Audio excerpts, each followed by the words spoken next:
नमस्कार प्यारे बच्चों, कौटिल्य एजुकेशन हब चैनल में आपका बहुत बहुत स्वागत है। जैसा कि अभी आपकी परीक्षाएं नज़दीक हैं तो आप सभी को अच्छे से तैयारी करनी है। उसके लिए हम आज व्याकरण का जो टॉपिक है पर्यायवाची और समानार्थी शब्द आपके सामने लेके आए। इसमें बहुत सारी चीज़ें मैंने ऐड करी है साथ में।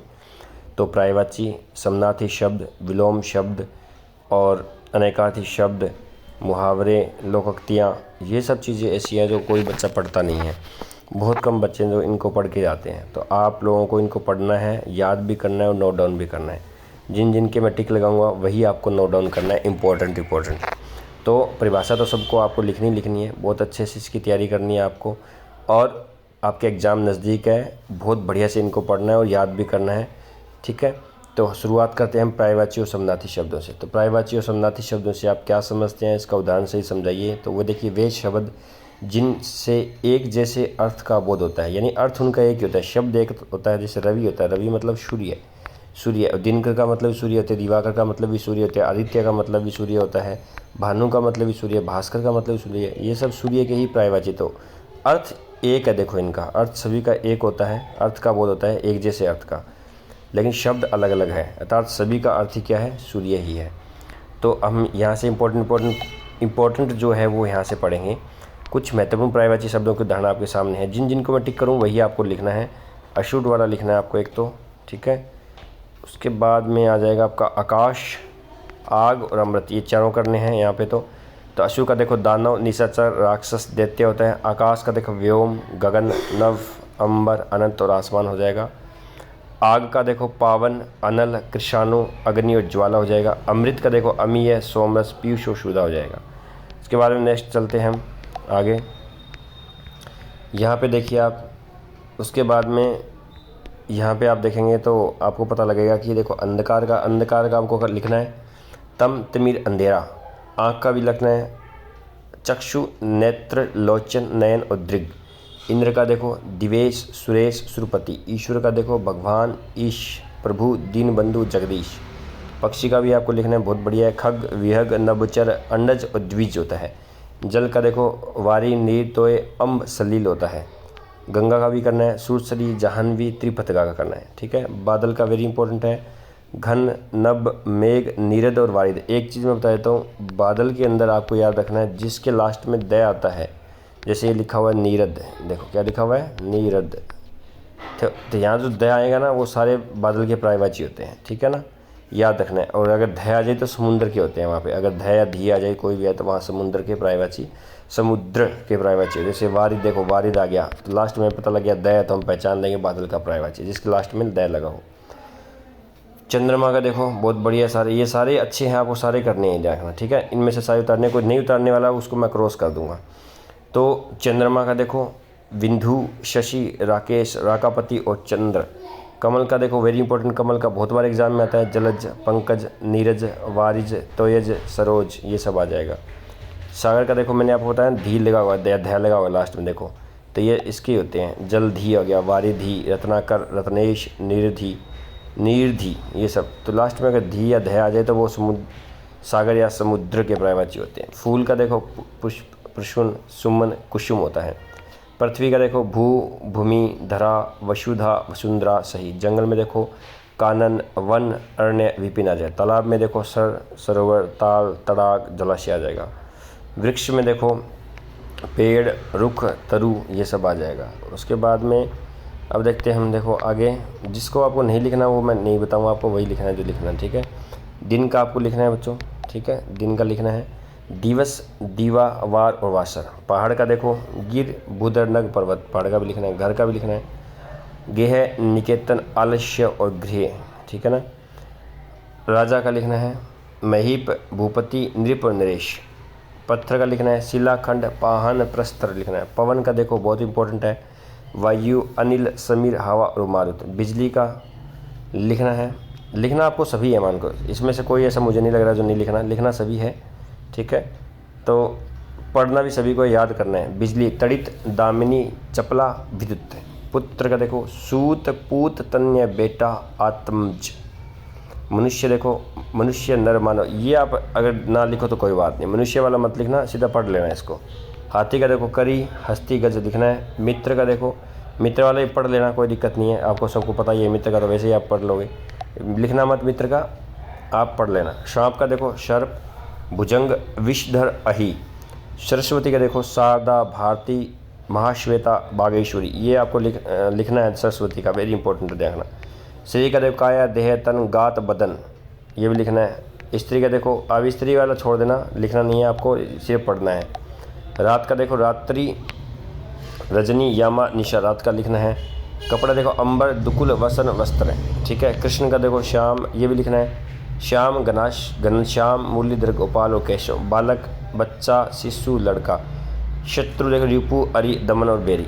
तो ये आपके प्रायवाची थे जो इम्पोर्टेंट हमने इसमें लिए हैं, बाकी कोई ऐसा नहीं है जो इम्पोर्टेंट नहीं है, ठीक है। तो अब इसमें देखो ये कह रहे हैं बहुविकल्पिक प्रश्न आपके सामने हैं, किस तरीके से ये प्रश्न दिए हुए हैं, इनको आपको लिखना है, इनके आंसर लिखने हैं, तो आपकी इससे प्रैक्टिस हो जाएगी बच्चों, ठीक है। देखो प्रायवाची 9 शब्दों में निम्न 3 प्रायवाची लिखने हैं, तो मनुष्य का प्रायवाची लिख सकते हो, पक्षी का लिख सकते हो, रात का लिख सकते हो, और सूरज का, ये सूरज है यहाँ पे देखना, सूरज का प्रायवाची आपको 3 लिखना है। खग पक्षी वो आ जाएगा, रात का निशाचर, निशाचर तो राक्षस होता है, ठीक है, तो निशा रात को कहा जाता है, इस तरीके से। तो आप इनके 1-2 प्रायवाची है वो लिख सकते हो। उसके बाद हम करेंगे इसके बहुविकल्पी के जो प्रश्न है वो आप देख लेना, ठीक है। एक समान अर्थ का बोध करने वाले शब्दों क्या कहते हैं, आपको पता है प्रायवाची कहते हैं, ठीक है, अभी हमने पढ़ा था प्रायवाची कहते हैं। कौन सा आकाश शब्द का प्रायवाची, आकाश, अंबर, द्विज, मेघ, तरु। मेघ आपको पता है बादल का होता है, तरु मतलब वृक्ष का होता है, द्विज मतलब ब्राह्मण का होता है, अंबर बच गया, एक अंबर आ जाएगा, ठीक है ना। उसके बाद कौन सा शब्द गंगा का प्रायवाची है, गंगा का प्रायवाची सुश्री, देखो सुश्री, शारदा, सुश्री आ जाएगा गंगा, ठीक है। नहीं, पहाड़ का प्रायवाची कौन सा है, पाहन, गिर, गिर मतलब देखो इसमें गिर और गिर भी पहाड़ होता है, पाहन भी होता है, पाहन मतलब पत्थर का होता है, तो गिर आ जाएगा इसके अंदर, क्या आ जाएगा, गिर।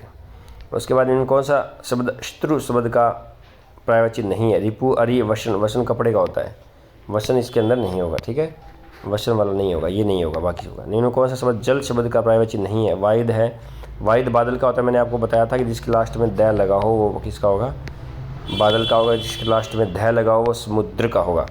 राजा शब्द का प्रायवाची शब्द बताइए, राजा का नृप होता है, नृप मतलब राजा होता है, ठीक। गात मतलब शरीर, तो मीत मतलब प्रेम, मतलब प्रेमिका और प्रेमी को कहा जाता है। मारुत मतलब होता है बंदर का या हनुमान का प्रायवाची होता है। श्याम शब्द का समनार्थी शब्द बताइए, श्याम, श्याम कृष्ण होता है, आपको पता ही है, तो श्याम कृष्ण के लिए समनार्थी शब्द होता है। तो ये आपको इस तरीके से करना है। आगे और भी है, इनमें से बिजली शब्द का प्रायवाची शब्द क्या है, बिजली का शब्द का प्रायवाची चंद्रमा, शशि, दामिनी, बिजली को कहा जाता है बिजली, ठीक है ना। घर शब्द का, घर का मतलब देखो आल्य, आल्य माने घर होता है, नभचर पक्षी होता है, कानन, गगन, ये सब जंगल और उसके आकाश के प्रायवाची है, तो यहाँ पे ये हो जाएगा, ठीक है। इसके बाद में निम्न कौन सा शब्द कमल का प्रायवाची शब्द नहीं है, नहीं है, तो देखो लास्ट में जय, जिसके लास्ट में वो सारे कमल के होते हैं, दय वाले बादल के होते हैं, और धय वाले क्या होते हैं, समुद्र के होते हैं। तो लास्ट में 2 तो वैसे ही कट जाए, कमल का प्रायवाची शब्द नहीं है, तो 2 तो ये है, ये तो कट गए, ये भी कट गया, बच गया ये एक कुसुम, इसका मतलब कुसुम मतलब फूल होता है, ये नहीं है। कौन सा शब्द अलग है, कानन, सहचर अलग है, सहचर मतलब सहपाठी होता है, कानन वन जंगल के प्रायवाची है तीनों, ठीक है। तो इस तरीके से आपको ये करना है। अब हम पढ़ेंगे विलोम शब्द। विलोम शब्द क्या होता है, किस तरीके से एक दूसरे के उल्टा नहीं होता, अभी हम हमेशा कहते हैं कि एक दूसरे का उल्टा होता है, उल्टा नहीं होता बच्चों, एक दूसरे का पूरक होता है हमेशा, ठीक है। क्या होता है, एक दूसरे का पूरक। विलोम या विपरीतार्थक शब्द, देखो इसमें क्या होता है, विलोम शब्द यहाँ से लिखना आपको, विपरीतार्थक शब्द किसे कहते हैं, वे शब्द जो एक दूसरे के उल्टे या विपरीत अर्थ का बोध करते हैं उन्हें विलोम या विपरीतार्थ शब्द कहलाते हैं। जैसे आगमन, आना, प्रस्थान, जाना होता है, आना और जाना हो गया, अपना और पराया हो गया, अमीर और गरीब हो गया, आकाश और पताल हो गया, तो एक दूसरे के पूरक है, एक दूसरे के बगैर अधूरे हैं। तो ये आपको प्रायवाची यहाँ पे करने हैं, क्योंकि मैं अगर प्रायवाची पढ़ने लग जाऊँगा तो ये विलोम शब्द आपको पढ़ने लग जाऊँ तो बहुत लंबा वीडियो हो जाएगा, ठीक है ना। तो आपको इसमें कौन कौन से लिखने हैं वो मैं आपको बताता हूँ, इम्पोर्टेंट, ठीक है। तो बाकी तो आपको ये पता ही है, ठीक है। जो आजकल खूब प्रचलित है वो मैं आपको बताऊँ, सुबह शाम का आप लिख लेना, खुशबू बदबू का लिख लोगे आप, ठीक है। कमतर बेहतर का लिख लोगे, खूबसूरत बदसूरत का लिख लोगे, और शांति अशांति का लिखोगे, सौभाग्य दुर्भाग्य लिखोगे, विधवा सदवा लिखोगे, कर्तव्य कर्तव्य लिखोगे, स्वीकृत चालाक बेवकूफ़, स्वीकृत अस्वीकृत लिख लोगे, मधुर कर्कश का लिख लोगे लास्ट वाला, ठीक है। उसके बाद में आज आप आ जाओ इधर नज़दीक दूर का लिखोगे, ज्ञात अज्ञात आप कल आरंभ अंत का लिखोगे। उसके बाद में एक अनेक का लिखोगे, और उसके बाद में तकलीफ़ आराम का लिखोगे, विद्वान मूर्ख का लिखोगे, सुखद दुखद का लिखोगे, उपेक्षा अपेक्षा सजीव निर्जीव, ये सब लिखना है, ठीक है। उसके बाद में याद तो सबको करना, आपको पढ़ना सबको है, देखना ऐसा नहीं है छोड़ना किसी को नहीं है। ये जो इम्पोर्टेंट है वो मैं आपको पूर्वज अग्रज का करना है, वेरी इंपॉर्टेंट। उसके बाद में सामिक निरामिष वेरी इंपॉर्टेंट, ऐच्छिक अनिवार्य वेरी इंपॉर्टेंट, संपन्न विपन्न वेरी इंपॉर्टेंट, दुर्गम सुगम वेरी इंपॉर्टेंट, धनवान निर्धन ये करना है, उचित अनुचित करना, आयात निर्यात करना है, पंडित मूर्ख करना है, कायर वीर करना, यश अपयश करना है, आस्तिक नास्तिक वेरी इंपॉर्टेंट है, सुगंध दुर्गंध करना है। उसके बाद में आपको देखो आदर अनादर करना है, एकता अनेकता करना है, जीवन मरण करना है, छाँ धूप नहीं करना आपको, वरदान अभिशाप करना है, कोमल कठोर करना है, नूतन प्रार्थना करना है, अनुकूल प्रतिकूल करना है, आय और व्यय इंपॉर्टेंट है, आय का उल्टा व्यय होता है, आदान प्रदान हो गया, बंजर उपजाऊ होता है, उत्तम मध्यम हो गया, मानव और दान हो गया। ये सब आपको सारे करने जो मैंने बताया आपको, ठीक है। तो इसमें आपको बस इसमें लिखना है विलम्ब मतलब देरी होता है तो जल्दी हो किसका होगा, ये आपको अभ्यास प्रश्न में दे रहा हूँ। इन अभ्यास प्रश्नों को तो सबको लिखना है आपको, इनको करना है, देखना ये सारी करनी है आपको, मैं पहले बता रहा हूँ। ये जितना टोटल आपको दिया हुआ है सारा करना है। तो आपको इसमें कुछ नहीं करना, बहुत आसान से है, आपको थोड़ा सा इसमें देखना है और जब देखोगे तो आपको आंसर इसमें मिल जाएगा आपको, ठीक है ना। तो इस तरीके से आप इसको करोगे। और उसके बाद में उत्तीर्ण का विलोम शब्द क्या होता है आपको बताया था, अनुत्तीर्ण होता है अभी, ठीक है ना। यहाँ से देख रहे हैं मुमकिन का क्या विलोम शब्द क्या हो जाएगा, नामुमकिन हो जाएगा, ठीक है। बहुत आसान है, वो ज़्यादा नहीं है, आप इनको थोड़ा नोट करना और लिख लेना, ठीक है। उसके बाद हम कहते हैं समरूप भिन्नार्थक शब्द। समरूप भिन्नार्थक शब्द क्या होता है, देखो पहले ये समझो। समरूप भिन्नार्थक शब्द किसे कहते हैं, उदाहरण से समझाइए। भाषा में कुछ शब्द ऐसे होते हैं जो सुनने में एक जैसे लगते हैं परंतु उनके अर्थ में पर्याप्त भिन्नता होती है, ऐसे शब्दों को समरूप भिन्नार्थक शब्द कहते हैं। जैसे पवन, पावन, यह पवन का अर्थ हवा और पावन का अर्थ पवित्र होता है। जहाँ कुछ महत्वपूर्ण समरूप भिन्नार्थक शब्द है उनके अर्थ वाक्य में प्रयोग किए जा रहे हैं। अवलंब मतलब सहारा होता है। देखो दो शब्द होंगे एक जैसे दिखाई देंगे, ठीक है, तीन शब्द भी हो सकते हैं, दो शब्द भी हो सकते हैं, एक जैसे दिखाई देते हैं, लेकिन थोड़ा थोड़ा अर्थ होता है, उनमें थोड़ा थोड़ा बदलाव होता है, उनका दोनों का अर्थ अलग अलग होता है। तो ये आपको सारे लिखने हैं। अविलंब मतलब सहारा होता है, अविलंब मतलब जल्दी होता है। बच्चों को माता पिता देख कर चिड़िया अविलंब उड़ गई मतलब जल्दी उड़ गई। अनिल मतलब हवा होता है, अनल मतलब आग होता है। अवधि मतलब भाषा होता है, अवधि मतलब समय सीमा होता है। आदि मतलब प्रारंभ और आदि मतलब अभ्यस्त होता है। अपेक्षा मतलब उम्मीद की जाती है। ये आपको सारे लिखने हैं। बढ़िया ये लिखोगे अभी तो आगे जाके बड़ी क्लास में आपको दिक्कत नहीं आएगी बच्चों। तो ये आप सारे लिखना, मैं एक बार पढ़ देता हूँ सबको। उपेक्षा, निरादर, कुल मतलब परिवार होता है, कूल मतलब किनारा होता है, बाहर मतलब सुंदरता और बाहर मतलब खुले में होता है। कढ़ाई मतलब बर्तन होता है, कढ़ाई मतलब बेल बूटे बनाना। कपट मतलब छल होता है और कपाट मतलब दरवाज़ा। मैं वाक्य प्रयोग नहीं पढ़ रहा हूँ, सिर्फ इनके अर्थ पढ़ रहा हूँ, ठीक है। ग्रह मतलब नक्षत्र होता है, गृही मतलब घर होता है। उपयुक्त मतलब ठीक होता है, उपयुक्त। उपर्युक्त मतलब ऊपर कहा गया। नीर मतलब पानी होता है, नीर मतलब घोंसला होता है। सूत मतलब पुत्र होता है, सूत मतलब धागा होता है। सूर मतलब वीर होता है, सुर मतलब अंधा होता है। शोक मतलब दुख होता है और शौक को मतलब रुचि होता है। श्याम मतलब नाम होता है, श्याम ये मतलब पर श्याम बंसी बजा रहे थे, नाम है यहाँ पर, ठीक है।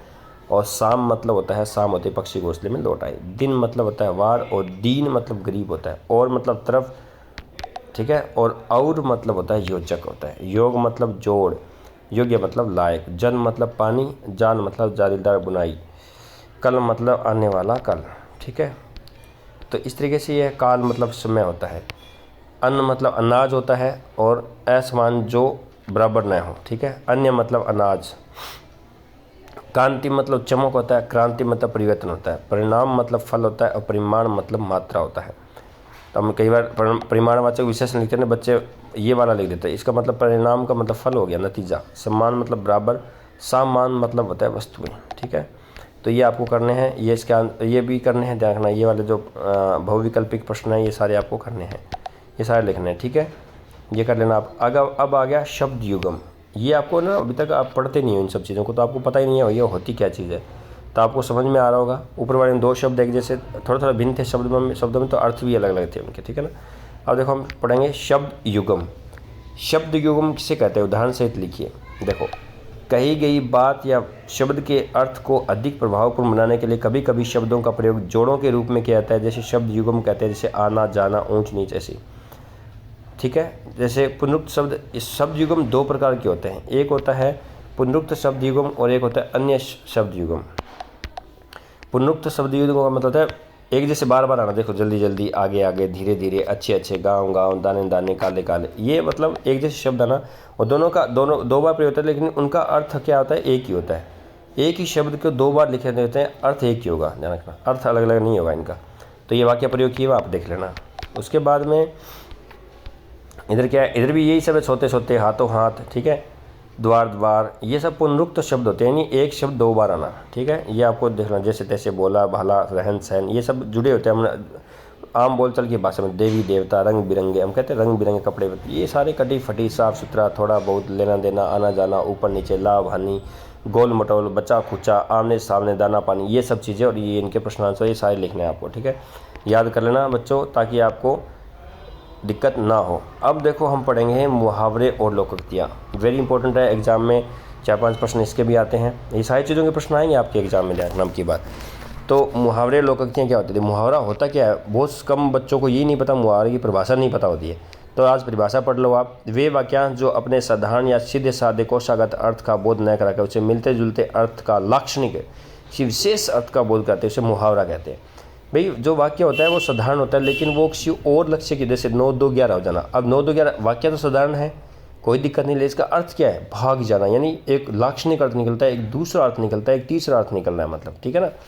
मुहावरे का प्रयोग क्यों किया था, देखो, अपनी कही जाने वाली बात को सुंदर और प्रभाव बढ़ाने और कहने के ढंग से अधिक सुंदर, रोचक और प्रभावशाली बनाने के लिए मुहावरों का प्रयोग किया था। यह तो आपको पता लग गया कि अपने को जो बात होती है ना, उसको बढ़ा चढ़ा के बहुत ही सुंदर तरीके से उस बात को कहना, और उसमें हम मुहावरे यूज़ करते हैं, तो उस बात की क्या होती है, सुंदरता और वैल्यू क्या हो जाती है, वो बढ़ जाती है।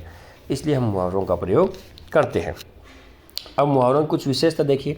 मुहावरों का शाब्दिक अर्थ नहीं बल्कि उसका लाक्षणिक को विशेष अर्थ ग्रहण किया जाता है। मुहावरा का ज्यों का त्यों अनुवाद किसी अन्य भाषा में करना आसान नहीं होता है, ये बात बिल्कुल ठीक है। और देखो, मुहावरा स्वतंत्र रूप से प्रयोग नहीं होता है, बल्कि इसे वाक्य का अंग मानकर बनाकर प्रयोग किया जाता है। जैसे वाक्य का अंगित होता है, ये वाक्य में लिखते हैं। मुहावरे के शब्दों को उसके पर्यायवाची या समनार्थी शब्द से नहीं बदला जा सकता। जैसे आंखें दिखाना के स्थान पर नयन दिखाना का प्रयोग ठीक नहीं होता है, क्योंकि मुहावरे को अगर हम छेड़ेंगे तो वो उसका अर्थ सब कुछ बदल जाएगा। देखो ऐसे, देखो लोकोक्ति क्या होती है, सामाजिक जीवन में अनुभव के आधार पर प्रचलित उक्ति को लोकोक्ति कहते हैं।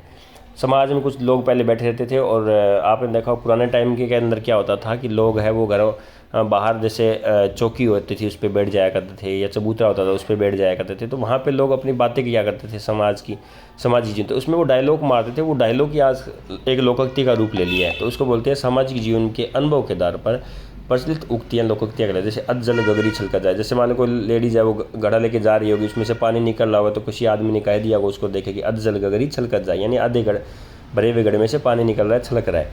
तो इस तरीके से सामाजिक जीवन के अनुभव के आधार पर प्रचलित उक्तियों को क्या कहते हैं, लोकोक्तियाँ। लोकोक्तियाँ अकेले वाक्य का निर्माण कर सकती है। लोकोक्ति में इतनी ताकत होती है कि अकेले वाक्य का निर्माण कर सकती है। लोकोक्तियों का आकार क्या होता है, बड़ा होता है, तभी तो वाक्य का निर्माण करेगी वो। ठीक है, लोकोक्तियों का मन पर अमिट प्रभाव पड़ता है, क्योंकि ये ऐसे होती है, इसलिए अमिट प्रभाव पड़ता है। तो हम अब पढ़ेंगे। एक चीज़ मैं आपको बता दूँ, मुहावरे के अंदर लास्ट में आपको क्या होता है, मुहावरे हमेशा 90% बता रहा हूँ, 90% ना लगा होता है, आप पहचान लोगे मुहावरा। देखो मुहावरे और लोकोक्ति दोनों साथ आ जाए तो आप कैसे पहचानो। देखो इसके लास्ट में ना लगा, इसका मतलब क्या है, ये मुहावरा है। अंग अंग टूटना, बहुत थक जान, दिन भर का काम करते, ये आपको सारे करने, मैं आपको दिखा देता हूँ। ठीक है, सारे पढ़ूंगा तो बहुत लंबा वीडियो हो जाएगा अपना। तो यहाँ से आप देखना, अंगूठा दिखाना, इकरार करना, इनकार करना, अगर मगर करना, टाल मटोल करना, अंधे की लाठी होना, देखो ये सारे आप करना है। ठीक है, अंधे की लाठी होना, एकमात्र सहारा होना, आंखें दिखाना, क्रोध प्रकट करना, आंखें में धूल झोंकना, धोखा देना, आँच ना आने देना, नुकसान ना होने देना, आगे पीछे करना, चापलूसी करना, आंखें बिछाना, स्वागत करना, ये सब आपको करने हैं। ठीक है बच्चों, देखो लास्ट में ना आ रहा है, इसका मतलब सारे क्या ये मुहावरे हैं। देखो आंखों का तारा, इसमें ये भी मुहावरा ही है। ठीक है ना, आंखों को खुलना, आंखों का तारा होना, ये भी मुहावरा है, अत्यंत प्यारा होना। लेकिन इसमें ना नहीं है, ये मतलब समझना कि ये मुहावरा नहीं है। तो ये आपको मुहावरा, ये लोकोक्तियाँ देखो। ठीक है, तो कार में तेल डालना, ये सब चीज़ें आप इनको देख लेना एक बार, मैं सारी आपको दिखा देता हूँ। ये मुहावरे लोकोक्तियाँ मिक्स है, और आप इनको लिखोगे और पढ़ोगे। आपके पास लिखने के लिए बहुत टाइम है और इनको साथ साथ में याद भी करना है। तो ये मैंने इसलिए देखो कि मुहावरे एक साथ डाल दिए सारे के सारे, जिनसे आप पढ़ लोगे। तो आज के लिए हमारा वीडियो ये रहेगा। उसके बाद हम नेक्स्ट वीडियो में फिर पढ़ेंगे, ठीक है, और नया एक टॉपिक लेके आएंगे। तब तक के लिए धन्यवाद। इसी तरीके से आप पढ़ते रहिए बच्चों, और हम नए नए वीडियो लेके आते रहेंगे। चैनल को लाइक एंड सब्सक्राइब करें। धन्यवाद।